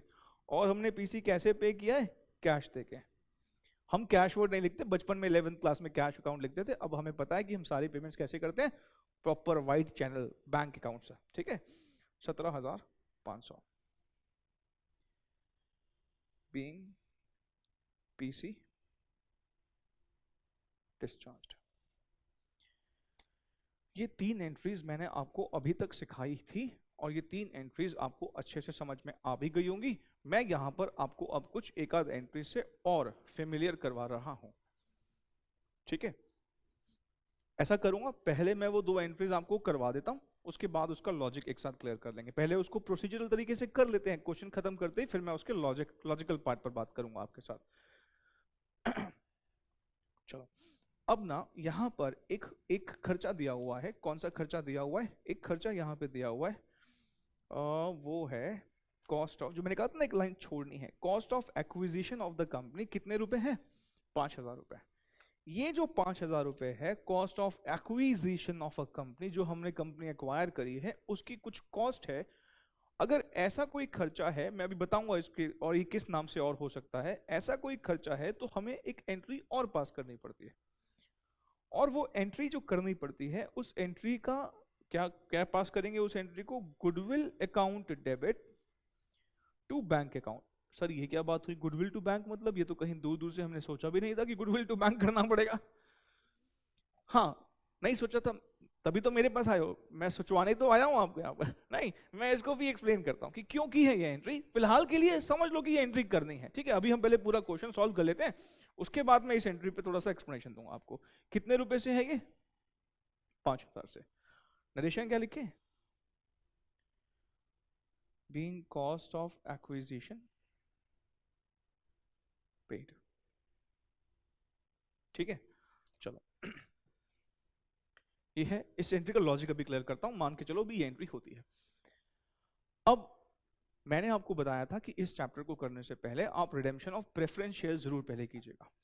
रिडेम्पशन ऑफ प्रेफरेंस शेयर्स मतलब अब जो मैंने आपको एक ऑर्डर बता रखा है ना कि पहले इस ऑर्डर में ये सारे टॉपिक्स करना, उसके पीछे एक रीजन है कि मैंने, क्योंकि कुछ ना कुछ कॉन्सेप्ट आगे जाके यूज होते हैं। तो इस चैप्टर से पहले मैं प्रिज्यूम कर रहा हूं कि आपने एक टॉपिक पढ़ा होगा रिडेम्पशन ऑफ प्रेफरेंस शेयर्स। वहां पर आपको याद होगा मैंने सेक्शन 52 जो सिक्योरिटीज प्रीमियम पर था वो लिखवाया था, याद है आपको? सिक्योरिटीज प्रीमियम के कुछ 6 यूजेस लिखवाए थे वहां पर कि हम बोनस के लिए यूज कर सकते हैं, बायबैक के लिए यूज कर सकते हैं, और 4 खर्चे राइट ऑफ कर सकते हैं। कौन कौन से? कौन कौन से? Preliminary expenses, underwriting commission, premium on redemption, discount on issue. याद है, सिक्योरिटीज प्रीमियम एक रिजर्व है which can be used for 6 purposes. One of them is it can be used to write off discount on issue. जब हमने redemption of preference shares पढ़ा था तो हमने सिक्योरिटीज प्रीमियम को यूज करना सीखा था for the purpose of premium on redemption. जब हमने बोनस पढ़ा था तो हमने सिक्योरिटीज को यूज किया था for the purpose of bonus issue. ऐसे ही यहां पर आप देखोगे डिस्काउंट ऑन इशू करके एक हमारा एक खर्चा खुला, एक अकाउंट खुला, देख रहे हो आप? और ये हमने प्रीमियम भी हमें मिला है। This reserve can be used to write off discount on issue of debentures. अब ये जो मैं एंट्री अब करवा रहा हूं, ये एंट्री एमैल्गमेशन से रिलेटेड नहीं है। This entry is purely common sensical entry, मतलब आपकी कॉमन सेंस अगर है तो सेक्शन 52 हम खुद से अप्लाई कर रहे हैं, कुछ कोई बोल नहीं रहा। इस एंट्री को नहीं करोगे शायद नंबर भी ना घटे, मैं आपको बता दूंगा फिर क्या इंपैक्ट पड़ेंगे अगर हम इस एंट्री को नहीं करते तो। लेकिन अगर हम इस एंट्री को पास करते हैं तो एग्जामिनर की नजरों में हमारी थोड़ी सी इमेज बढ़ेगी कि उसको लगेगा अरे बच्चे ने सेक्शन 52 अप्लाई किया। नहीं, तो सेक्शन 52 की एप्लीकेशन जो हमने रिडेम्पशन ऑफ प्रेफरेंस शेयर्स में थोड़ी बहुत देखी थी, वहां पर यूज भी किया था हमने कई बार सिक्योरिटीज प्रीमियम, यहां पर हम सिक्योरिटीज प्रीमियम यूज कर सकते हैं। तो हम क्या करें यहां पर, हम यहां पर एंट्री नंबर 5 एक और कर रहे हैं। ये एंट्री बाय डिफॉल्ट एंट्री है, इसको अगर आप मान लो करना भूल भी जाते हो एग्जाम में तो नंबर कटने के चांसेस बिल्कुल मिनिमम है, शायद ना ही कटे। डिस्काउंट ऑन इशू, कितने का डिस्काउंट ऑन इशू? 5,000। 5,000 ही था ना? हाँ। Being discount on issue written off, being discount on issue written off. चलो ये जो है हम कहां पढ़ते हैं, ये रेड कलर से जो लिख रहा हूं सब आपके लिए समझ के लिए। सेक्शन 52, सेक्शन 52 किसका है? Securities premium. कहां डिस्कस करते हैं इस चैप्टर को, इस कॉन्सेप्ट को? To be discussed in detail in chapter redemption of preference shares, ठीक है। चलो अब देखना जरा, इस क्वेश्चन में बैलेंस शीट बनाने के लिए बोला है क्या? देखना, बैलेंस शीट बनाने के लिए बोला है क्या इस क्वेश्चन में? हाँ सर बोला है।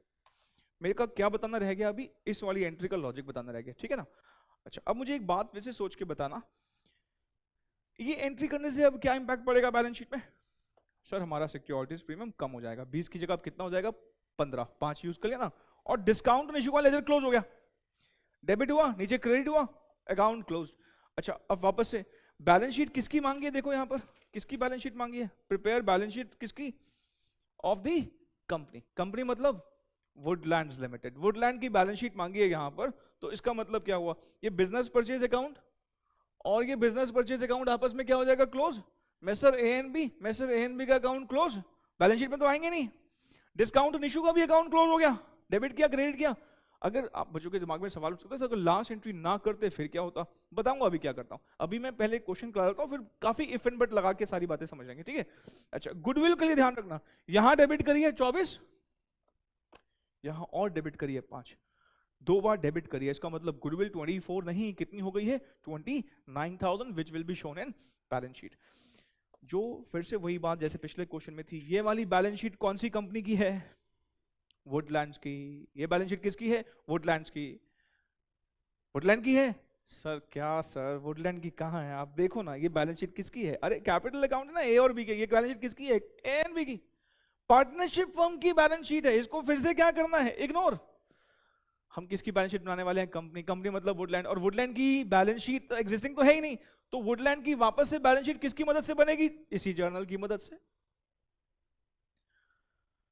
आई होप कि मेरी बात आप समझ पा रहे हो, मेरी बात आप समझ पा रहे हो, बिल्कुल समझ पा रहे होगे। तो ये बड़े ध्यान से आपको देखना है, ठीक है। और बैंक अकाउंट देखो, बैंक हमारे पास कितना था? 29।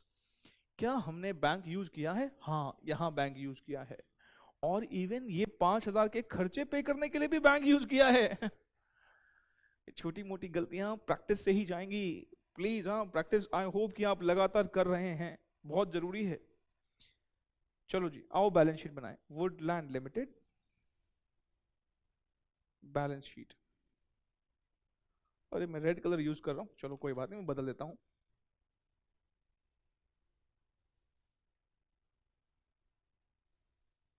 देखना ऑथराइज कैपिटल दी हुई है क्या, क्योंकि ऑथराइज कैपिटल दी होगी तो फिर तो लिखनी पड़ेगी।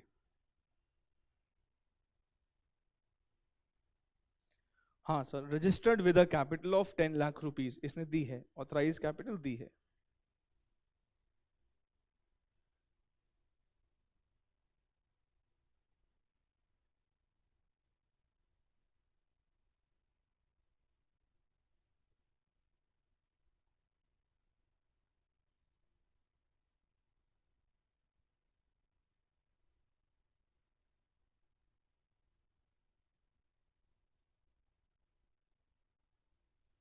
दस लाख को 10 से डिवाइड करो, कितना आएगा?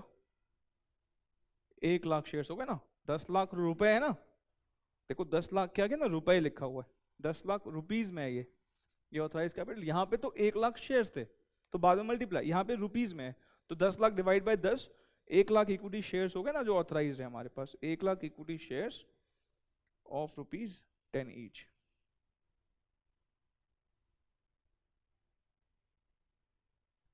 10 लाख।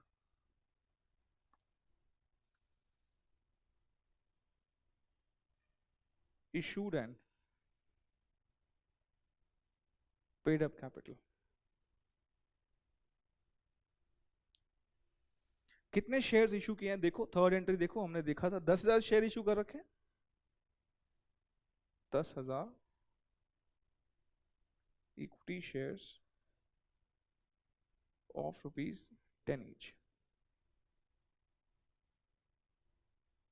1 लाख, ठीक है। बी,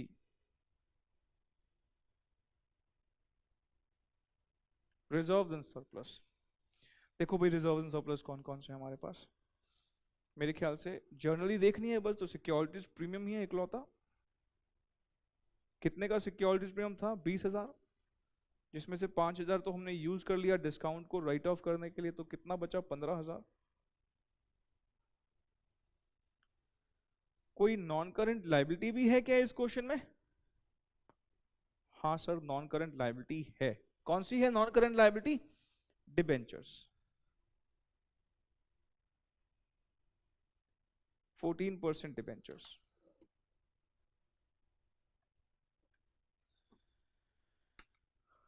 50,000। करंट लाइबिलिटी भी है क्या?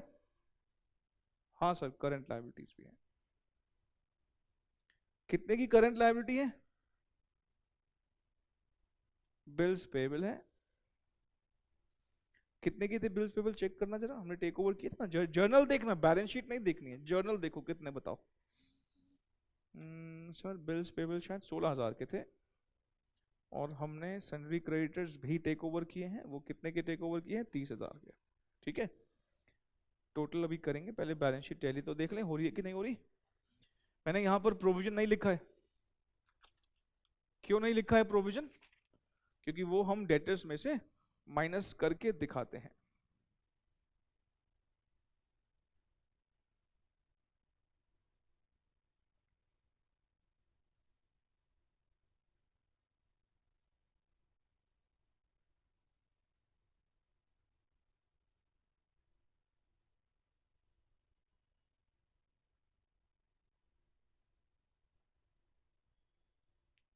आपने नोट तो करना है क्या? नोट देख लो, अगर कोई नोट कर रहा है तो कोई दिक्कत नहीं है, ये लो।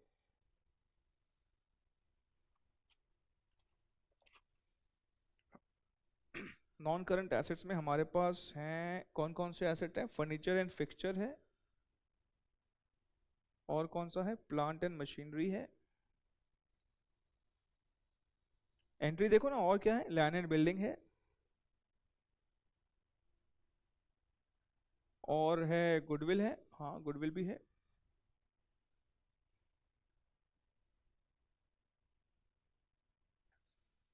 चलो फर्नीचर फिक्सचर कितने के थे? 1700 के टेक ओवर किए थे हमने। प्लांट मशीनरी बताओ भाई, कितना कह रहे हो? 36। लैंड एंड बिल्डिंग शायद 60,000 था, 60,000। गुडविल कितने की थी? 24? नहीं, 24 लिख रहे हो तो गलत लिख रहे हो। 5 हमने अलग से भी डेबिट करी है भाई, ध्यान से गलती ना कर देना। 5 अलग से भी डेबिट कर दी है, तो कितनी है ये गुडविल हमारी? 29,000 की। कितने की है? 29,000 की। ठीक है, चलो जी। दूसरा कौन सा है हमारा? Current assets. करंट एसेट्स में हमारे पास है, पहला एसेट कौन सा था? Bank balance. पहले देखो, बैंक डेबिट कितने से किया था? 29 से। 17,500 से एक पेमेंट करी थी, 5,000 की एक पेमेंट और करी थी, तो कितना बचेगा देखना। 17 5 22, 22 मतलब हो गया 6500, 22,500 है, 6500 बचा। उसके बाद हमने BR एक टेक ओवर किया, बिल्स रिसीवेबल। कितने का था वो? 13,000 का। सन्ड्री डेटर्स, ध्यान से, हाँ इनर कॉलम में कितना लिखोगे? 48 माइनस प्रोविजन, और प्रोविजन कितने रुपए का है? 1,200 रुपए का। तो कितना हो जाएगा ये? 46,800। ठीक है, इसके बाद हम लिखेंगे हमारा स्टॉक। स्टॉक कितने रुपए का था? 18,000 का। 18,000 का टोटल करके बता दो। कर भी लिया आप लोगों ने? अरे क्या बात! कितना बता रहे हो टोटल? 2,11,000। देखो भाई, सबका आ रहा है 2,11,000। एक बार सारे प्लीज चेक कर लो, 2,11,000 आ रहा है कि नहीं आ रहा? आगे वाले कुछ बच्चे बता रहे हैं 2 लाख। पीछे वालों भाई कैलकुलेटर निकाल के देख के चेक करके बताओ कितना आ रहा है जल्दी। 2,11,000 ही आ रहा है। मैच कर गया सबका? चलो पीछे लाइब्रेरी साइड पे देख लो एक बार, 2,11 ही आ रही है ना?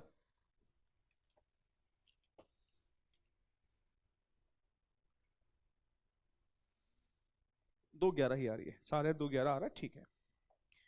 तो ये क्वेश्चन खत्म हो गया हमारा। तो अब मैं एक बार जरा उसका लॉजिक आपको क्लियर कर देता हूँ।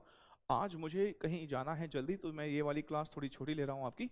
मैं अगली क्लास में ज़रूर इसकी भरपाई कर दूंगा आप लोगों को। आज मुझे थोड़ा कहीं निकलना है जल्दी, इसलिए मैं ये क्लास पूरी नहीं ले रहा हूँ, जल्दी थोड़ा छोड़ के जा रहा हूँ आपको। तो कोई बात नहीं, नेक्स्ट क्लास में हम देख लेंगे इसको, ठीक है। आज मैं अपनी क्लास वाइंड अप कर रहा हूँ, लेकिन ये समझाने के बाद जो हमारा एक लॉजिक थोड़ा सा रह गया, इसको एक्सप्लेन कर दूँ, उसके बाद मैं आज की क्लास यहाँ पे आपकी वाइंड अप कर रहा हूँ। आप सामने देखिएगा प्लीज, ये बैलेंस शीट टैली कर गई है, 2,11 ही आ रहा है, एक बार प्लीज सारे देख लो। 1,50,000, 180, ठीक है, 180 और 31, सही है, ठीक है, 2,11 ही आ रहा है, ठीक है जी, ठीक है। आओ जरा, अब मैं एक बात कहता हूँ। कई बच्चे से पूछा मुझसे कि सर अगर ये वाली एंट्री ना करते तो क्या होता।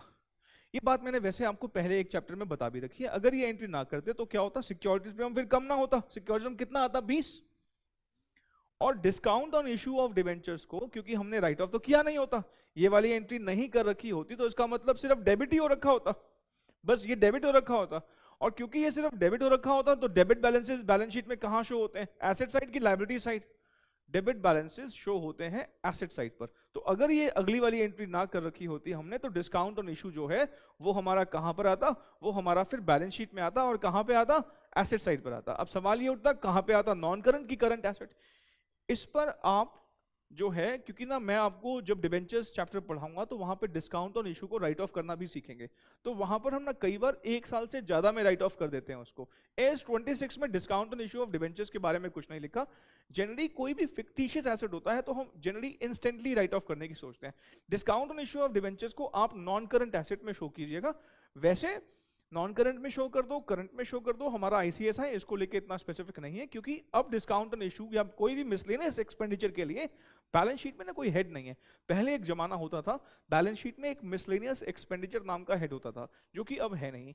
तो अब डिस्काउंट इशू के लिए एकेडमिक जो भी किसी ऑथर को कुछ एक नॉन करंट में शो करते हैं, कुछ करंट में शो करते हैं।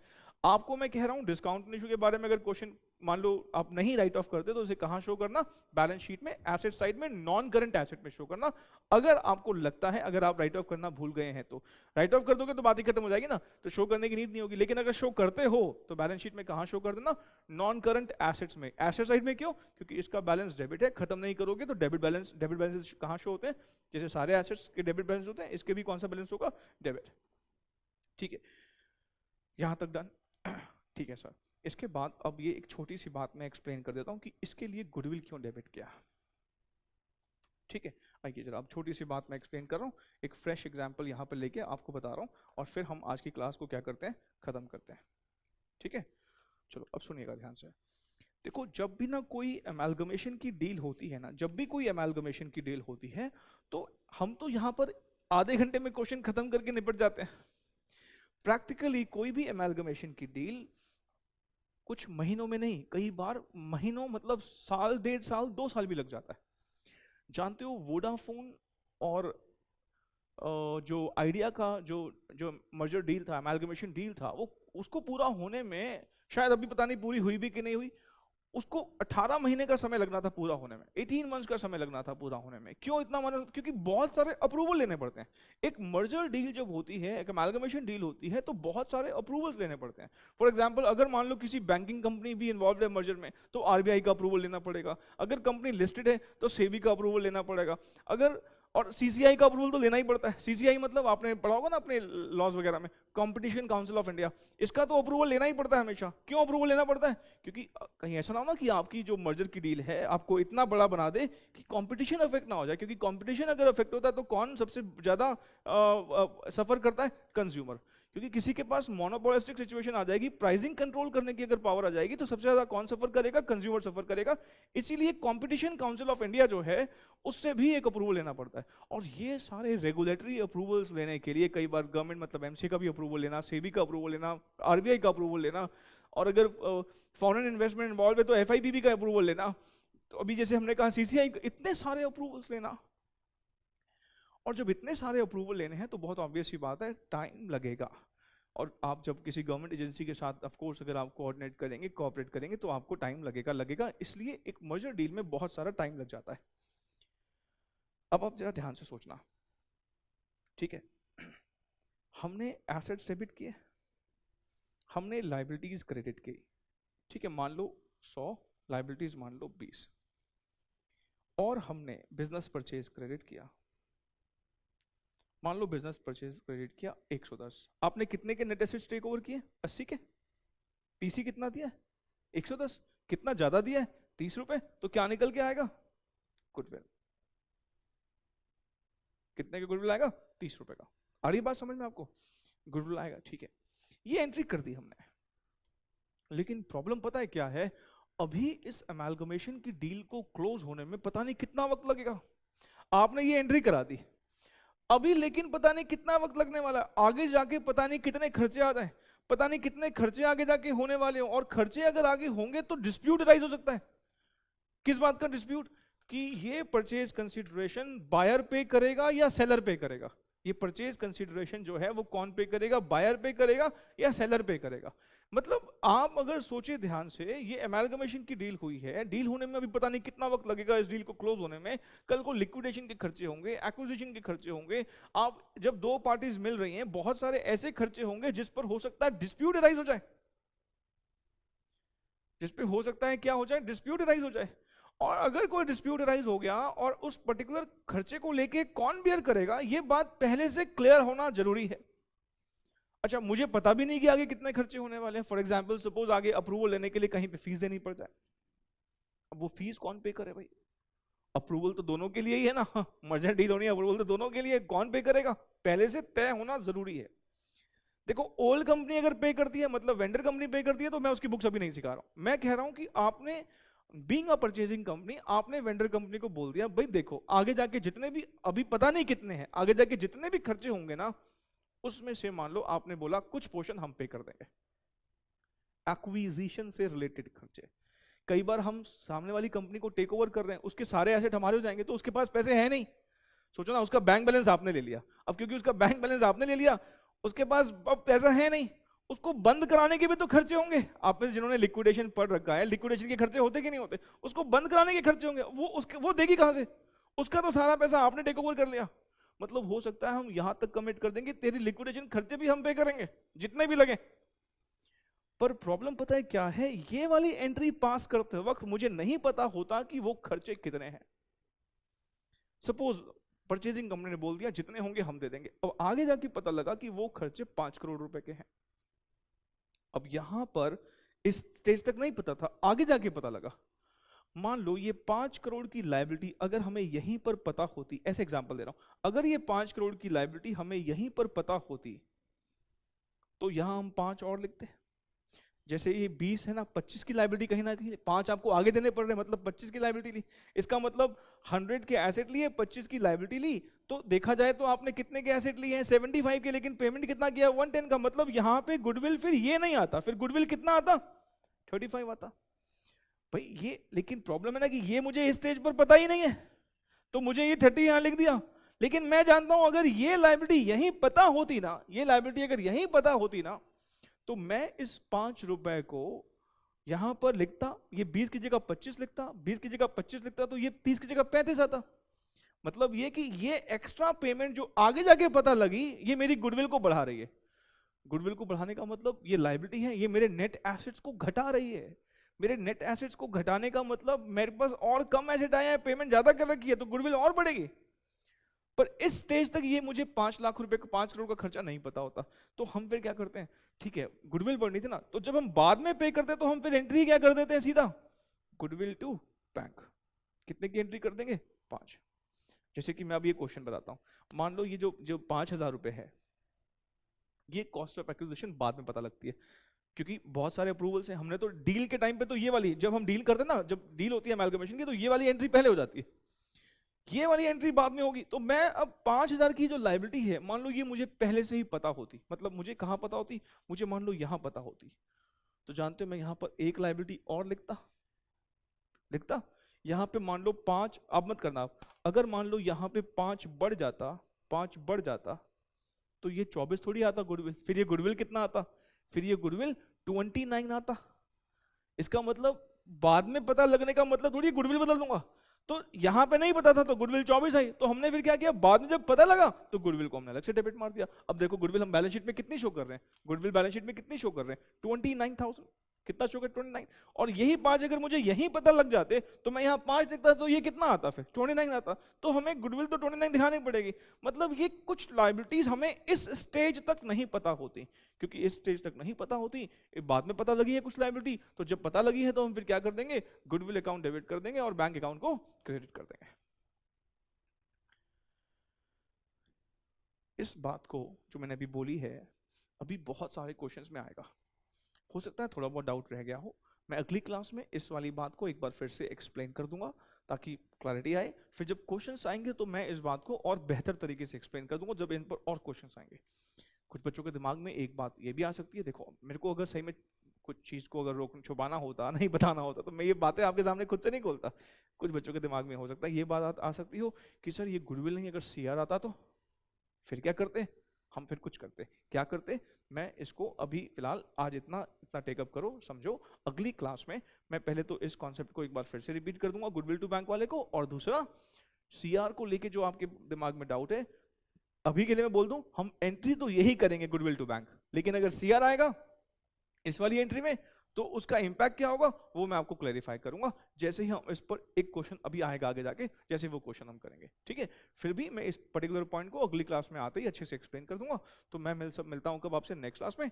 प्लीज प्लीज प्लीज, अब ये चैप्टर बढ़ने जा रहा है और बड़ा होने वाला है और कॉम्प्लिकेटेड होने वाला है, इसलिए प्लीज अच्छे से प्रैक्टिस करके आना, ठीक है ना। चलिए, thank you so very much, मिलते हैं हम जल्दी, टेक केयर।